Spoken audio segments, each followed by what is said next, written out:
जय बोलो देवादिदेव 1008 श्री भगवान महावीर स्वामी की जय जय जय। अहिंसा परमो धर्म की जय जय जय। परम पूज आचार्य गुरुवर श्री विद्यासागर जी महाराज की जय जय जय। बोले परम पूज मुनि श्री प्रमाण सागर जी महाराज की। बोले परम पूज मुनि श्री हरेश सागर जी महाराज की। आज का दिन श्रवण संस्कृति के इतिहास का बड़ा महत्वपूर्ण दिन है।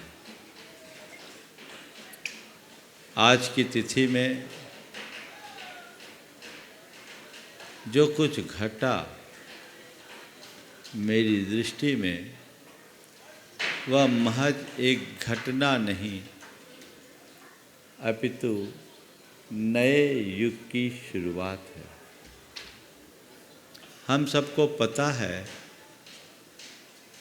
कि आज की तिथि में आचार्य महाराज को आचार्य पद पर प्रतिष्ठित किया गया। यदि केवल इतनी सी घटना को हम लेते हैं तो इस अर्थ में हर दिन किसी न किसी आचार्य का आचार्य पदारोहण हमें देखने को मिलेगा, क्योंकि हमारी पूरी परंपरा ही आचार्यों की परंपरा है। ओम।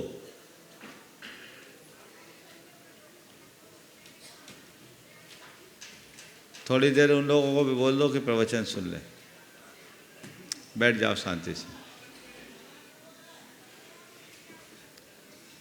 तो मैं आप सबसे कह रहा था, यदि उस दृष्टि से हम देखते हैं तो हम ये पाते हैं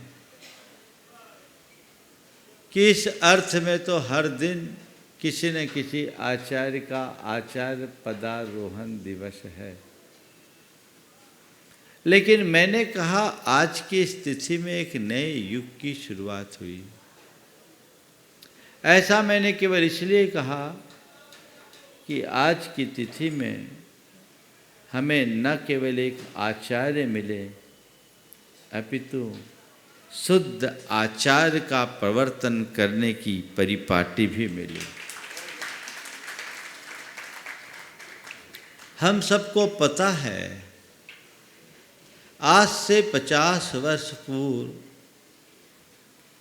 हमारे समाज की क्या स्थिति थी और मुनियों की क्या स्थिति थी।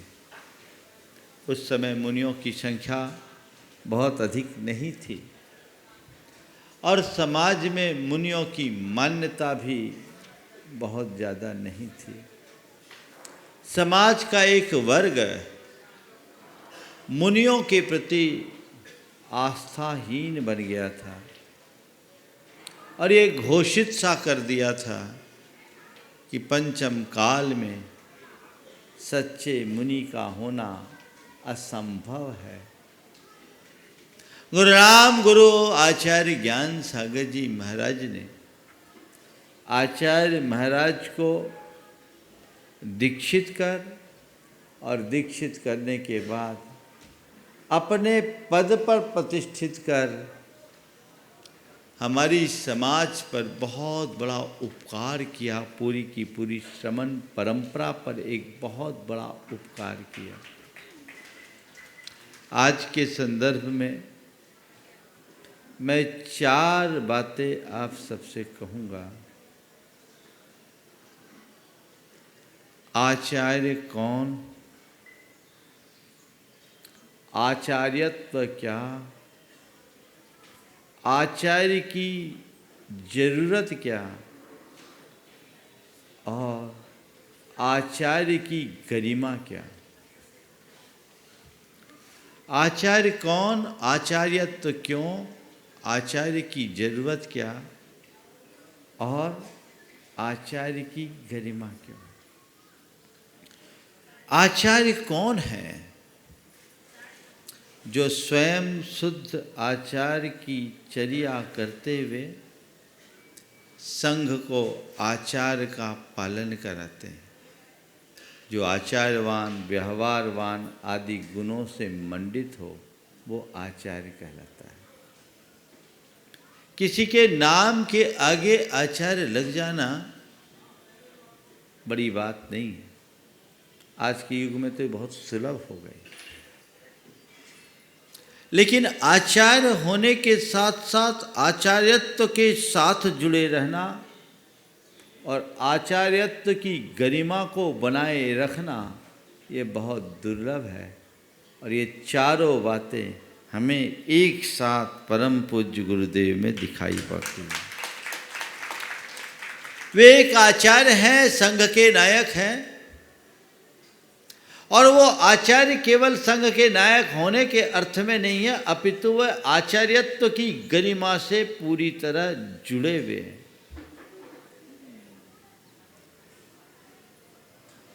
वे आचार्यवान हैं, अर्थात वो जो कहते हैं उसे पहले खुद करते हैं, और कहने से पहले करते हैं, इसलिए उनके वचनों का असर भी पड़ता है। एक बात सदैव ध्यान में रखने की है, हमारे वचनों से ज़्यादा प्रभाव हमारी चर्या का पड़ता है। मैं सोचता हूँ ज्ञान सागर जी महाराज के पास अन्य विकल्प भी थे, पर अन्य विकल्पों को गौण करके उन्होंने आचार्य महाराज को ही आचार्य पद पर प्रतिष्ठापित क्यों किया? मेरी समझ में ऐसा उन्होंने केवल इसलिए किया कि अन्य किसी को आचार्य बनाते तो हमें आचार्य भले मिल जाता, पर आचार्यत्व की जो गरिमा आचार्य विद्यासागर में है वो नहीं मिलती। आचार्य महाराज से आचार्यत्व प्रतिष्ठित हुआ है। हम सुनते हैं कि किसी युग में 12-12 हजार मुनियों का संग हुआ करता था। आचार्य भद्रबाहु जैसे आचार्य उनका नेतृत्व करते थे, हमने देखा नहीं। लेकिन आज इतने बड़े संघ का इतना कुशल नेतृत्व कर रहे हैं, यह उनके आचार्यत्व की गरिमा को दर्शाता है। 4 व्यक्ति के परिवार को चलाना बहुत कठिन है जिनका एक खून है, पर इतनी बड़ी संख्या में रहने वाले संघ को, इतने विशाल संघ को, जो अलग अलग देश और प्रदेश से आए हुए, अलग अलग क्षेत्रों से आए हुए, अलग अलग संस्कारों में पले बढ़े हुए, उनको दीक्षित करके उनको अनुशासित करना, उनका संग्रह और अनुग्रह करना और सबको एकजुट बनाए रखना सबके बस की बात नहीं है। ये आचार्यत्व है। उनका तेज, उनका प्रताप आज भी सब पर उतना ही प्रभावी दिखता है। ऐसा क्यों है? आपने कभी सोचा? लोक में अनेक आचार्य हैं और जो भी आचार्य हैं वे संघ के नायक हैं। आचार्य होने के कारण उनका गौरव है, लेकिन आचार्यत्व की जो गरिमा आचार्य महाराज में दिखती है, मेरे देखे वर्तमान के किसी आचार्य में मैंने नहीं देखा। ऐसा क्यों? क्योंकि उनके व्यक्तित्व में ऐसी गहराई है, अध्यात्म उनके अंदर कूट कूट करके भरा हुआ है, और वे अपनी चर्या में कहीं किसी प्रकार का समझौता नहीं करते हैं, और शिष्यों के लिए भी ऐसे ही करते हैं और ऐसी अपेक्षा रखते हैं। आज पूरा संघ बंधा हुआ है, आज हम जैसे 35-35, 40-40 साल के साधु भी उनके आगे एक शिशु की तरह रहते हैं। उनके एक आदेश निर्देश की उपेक्षा या अवहेलना करने का भाव भी नहीं रखते। आखिर ये सब क्यों कर हुआ? अनायास नहीं, ये उनके प्रतापी व्यक्तित्व का प्रमाण है। जब सन 2001 में कुंडलपुर का महोत्सव हुआ, उस महोत्सव के दरमियान मैंने एक दिन गुरुदेव से एक बात कही, गुरुदेव आपका तो बड़ा प्रताप है, आचार्य शांति सागर जी महाराज से भी बड़ा प्रताप। क्यों? बोले महाराज जी शांति सागर जी के जीवन काल में भी उनके कुछ शिष्य आचार्य बन गए थे, पर आज आपका संग उनके संग से कई गुना बड़ा और पूरा संग बंधा हुआ है। ये आपके प्रताप का ही तो प्रमाण है। जानते हैं उन्होंने क्या जवाब दिया? उन्होंने कहा, मैं कौन होता हूँ बांधने वाला? जब तक तुम लोग आज्ञा मान रहे हो, बंधे हो, छोड़ दोगे सब छूट जाओगे। ये अकिंचनत्व का भाव, ये अकर्तृत्व का भाव, यही उनके जीवन का सबसे बड़ा वैशिष्ट है। आचार्य होना और आचार्यत्व से मंडित होना, इसमें बड़ा अंतर है। हम सबका परम सौभाग्य है कि ऐसे महान विभूति हमें प्राप्त हुई, जिनको हमने अपने आचार्य के रूप में स्वीकारा और उन्हें की शरण ली, और उनके आचार्यत्व के शासन में आज हम अपने जीवन को निखार रहे हैं। उन्होंने जैन शासन को एक नई पहचान दी है। वे एक ऐसे संत के रूप में प्रतिष्ठापित हुए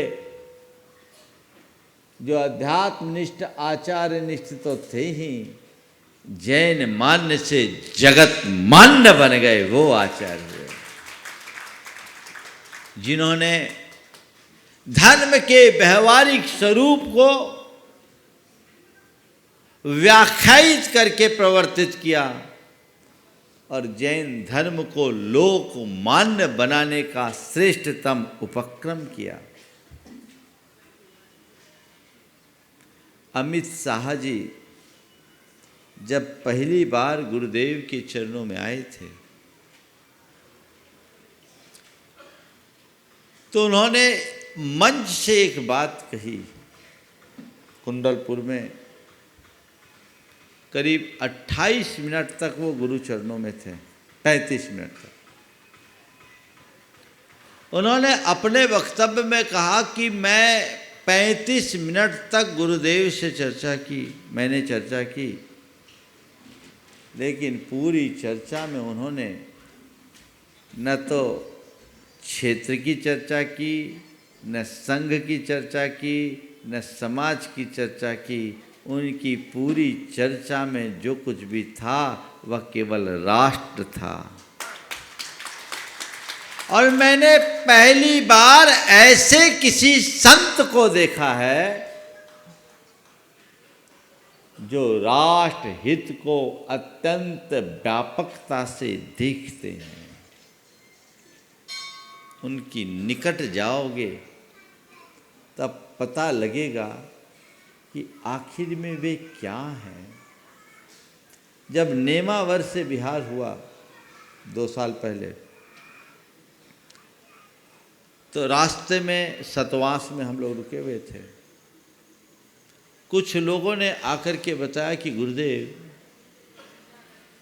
जबलपुर और उसके आसपास फसल में एक विशेष प्रकार का कीड़ा है, जो दिन में 3 इंच नीचे जमीन के अंदर चला जाता है और रात में बाहर निकल करके पूरा खेत साफ कर देता है। ऐसी घटनाएं तो सब कोई सुनते हैं, सुन करके हाँ भैया आप क्या करें, ऐसा हो रहा है, इतनी ही ना प्रतिक्रिया होती। शाम को आचार्य भक्ति के बाद जब उनके चरणों में हम लोग जाते तो देखा एक दिन गुरुदेव बड़े शांत बैठे हुए। अब वहाँ सब बैठे थे, किसी की हिम्मत नहीं हो रही थी कुछ बोलने की। थोड़ी देर बाद जब मैं पहुँचा तो बातचीत को छेड़ने के क्रम में मैंने कहा गुरुदेव ऐसा लगता है जैसे आज हम लोगों से कोई गलती हो गई। तब उन्होंने अपना मौन खोला। बोला गलती की बात नहीं, मैं सोच रहा हूँ कि इस धरती का क्या होगा। और उस समय उनकी आंखों में करुणा झर रही थी कि ऐसा कैसा काल आ गया, ये कितना बड़ा विप्लव है।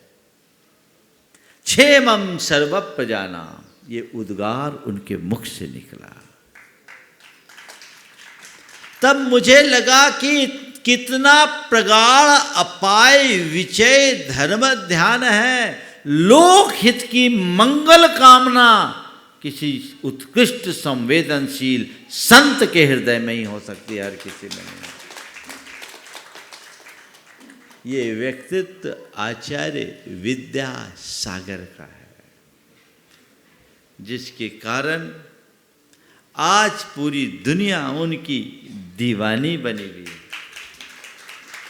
मैं तो ये आप सबसे कहता हूँ, आचार्य विद्यासागर जैसे संत का होना इस युग का बहुत बड़ा सौभाग्य है। हम सब भाग्यशाली हैं कि ऐसे उनकी छत्र छाया में रहने का सौभाग्य मिला, जिनके मुनि जीवन के 54 वर्ष और आचार्य पद के पूरे 50वें वर्ष में आज वे प्रवेश कर रहे हैं। ये कोई साधारण बात नहीं, असाधारण घटना है। हमारी परंपरा में अनेक अनेक आचार्य हुए, शासन 50-50 वर्ष दिया है, लेकिन संघ के लिए, समाज के लिए, साहित्य के लिए और संस्कृति के लिए जो अवदान आचार्य विद्यासागर जी ने दिया वो कहीं देखने को नहीं मिलता। इतने बड़े बाल ब्रह्मचारी संघ का निर्माण और संचालन पिछले 700-800 वर्ष के ज्ञात इतिहास में कहीं देखने को नहीं मिलता। ये आचार्य विद्यासागर के करिश्माई व्यक्तित्व की पहचान है। जिस तरीके से संघ का सृजन उन्होंने किया, आप कल्पना कर सकते हैं, ऐसे दौर में जब मुनियों के प्रति लोगों की श्रद्धा समाप्त हो गई थी, मुनियों के दर्शन बहुत कम होते थे, पर उन्होंने वो सब किया। उन्होंने वो सब किया।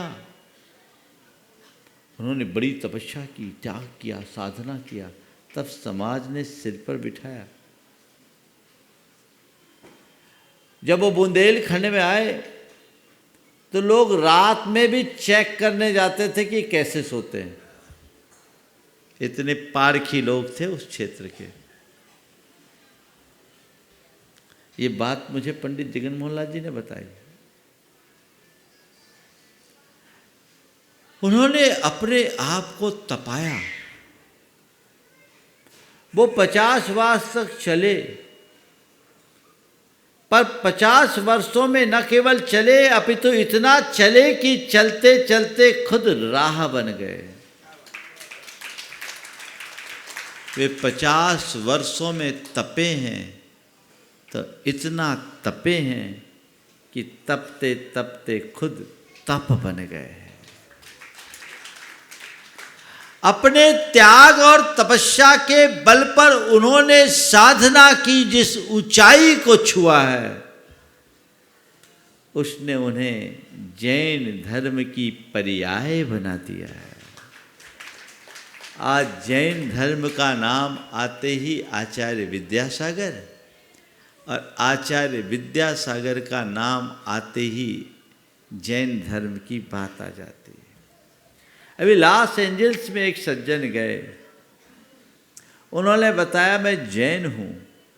तो वहाँ के एक अजैन व्यक्ति जो खान थे और एक बहुत बड़ी कंपनी में डायरेक्टर थे, जैसे ही बोला जैन तो उस खान ने पूछा अच्छा वही जैन जिनके गुरु आचार्य विद्यासागर हैं, ये पहचान जैन की। ये यूं ही नहीं हुआ, उसके पीछे उन्होंने अपने आप को पूरी तरह खपाया है, तब जाकर ऐसा हुआ। तो मैंने आपसे कहा आचार्य विद्यासागर में आचार्यत्व और आचार्यत्व की गरिमा सब कुछ झलकती है। संघ की परंपरा को बढ़ाने के लिए ही आचार्य की जरूरत है। एक बात और समझने की है, आचार्य कोई उपाधि नहीं है, आचार्यत्व एक दायित्व है। आजकल तो उपाधि जैसी बन गई।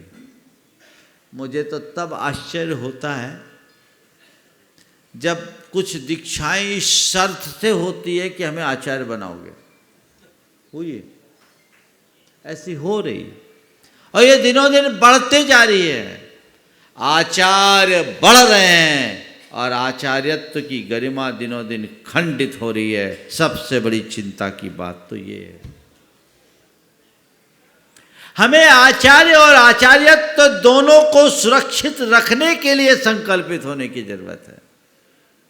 मैं अपनी बात आप सबसे बता रहा हूं। जब मेरी मुनि दीक्षा हुई, संघ ललितपुर में था, 1988 की बात है, और मार्च में 31 मार्च में महावीर जयंती में मेरी दीक्षा हुई।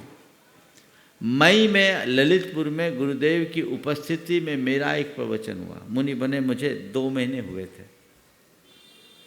मेरा प्रवचन गुरुदेव के समक्ष हुआ।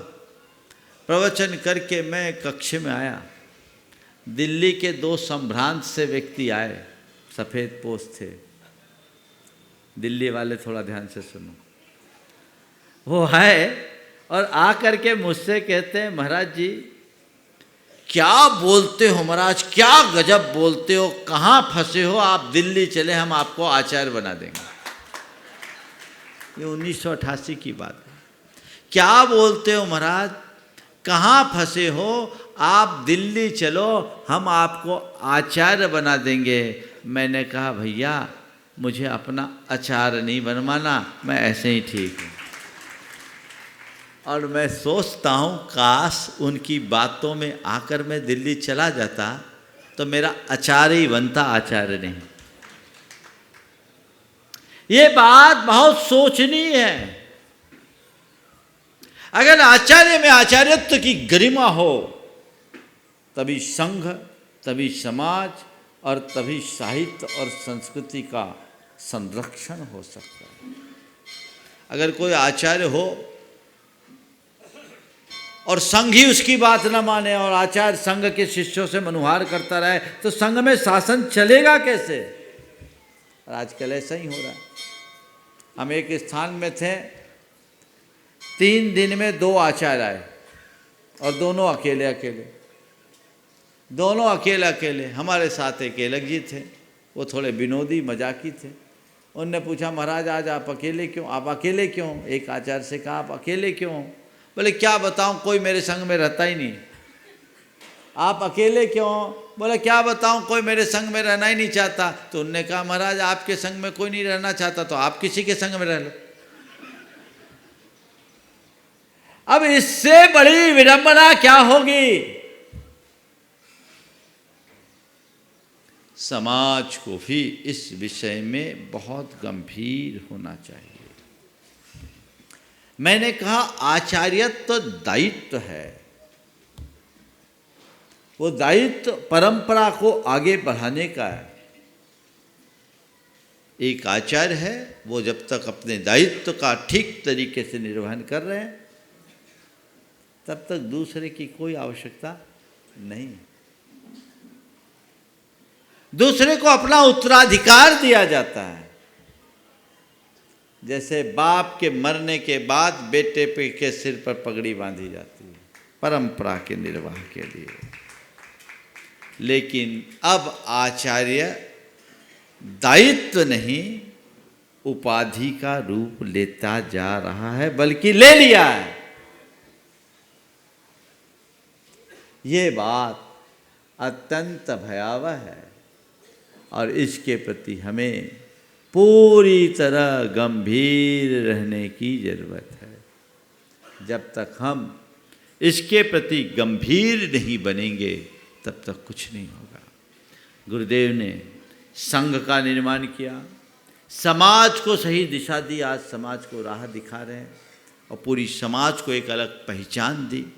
उन्होंने साहित्य का सृजन किया, उत्कृष्ट कोटि का साहित्य, जो आज भी विश्व के लोग अचंभित हैं, जिन पर 30 से अधिक लोगों ने PhD प्राप्त कर ली, जिनके साहित्य पर 3-3, 4-4 लोगों ने डिलीट कर ली और जिनके साहित्य पर 150-200 शोध पत्र लिखे जा चुके, जिनका साहित्य विश्व के अनेक विश्वविद्यालयों में, देश के अनेक विश्वविद्यालयों में और विदेशों में भी पढ़ा जाता है।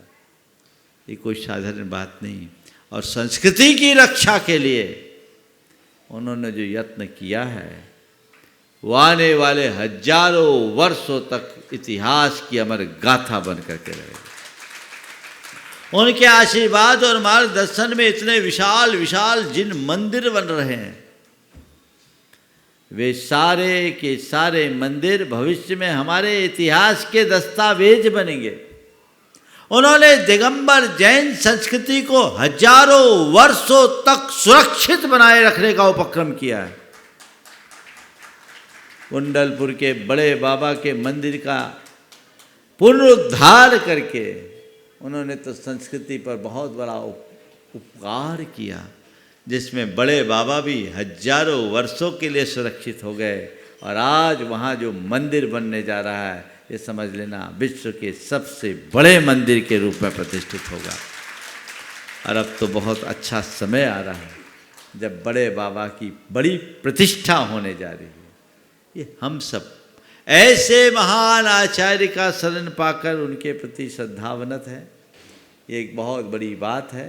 उनकी तरफ हमारी दृष्टि ऐसी बनी रहे, उस तरह का प्रयास और पुरुषार्थ हम सबको नित्य प्रति करते रहना चाहिए। आज की इस पावन घड़ी में जब वो 50वें आचार्य वर्ष का पदारोहण वर्ष में प्रवेश करने जा रहे हैं, मैं उनके चरणों में अपनी ओर से प्रणति अर्पित करता हूँ, आप सब की तरफ से प्रणति अर्पित करता हूँ और भावना भाता हूँ। हे गुरुदेव, आपका हम सब पर अनंत उपकार है। बस आपकी छत्र छाया ऐसी मिलते रहे, आपका सानिध्य युग युगांतरों तक हम सबको मिलता रहे। अगर आयु लगती हो तो हमारी और सबकी आयु आपको लग जाए, ताकि आपकी शरण छाया में जिन शासन ऐसे ही फलता फूलता रहे तो हम अपने जीवन को धन्य कर सकेंगे। यहीं कह करके आज तिथि से हमने उनका आचार्य पदारोहण दिवस मनाया। कल भी हम उनकी वंदना करेंगे। कल 22 नवंबर की तिथि है और कल की तिथि में हम उनकी पुनः वंदना करेंगे। और कल एक विशेष आवरण भी यहाँ से प्रकाशित किया गया है, उसका लोकार्पण भी होगा। तो कल हम फिर बैठेंगे और फिर गुरुदेव का गुणानुवाद करेंगे। आज समय आप सबका हो गया है, यहीं पर विराम। बोलिए परम पूज्य आचार्य गुरुवर श्री विद्यासागर जी महाराज।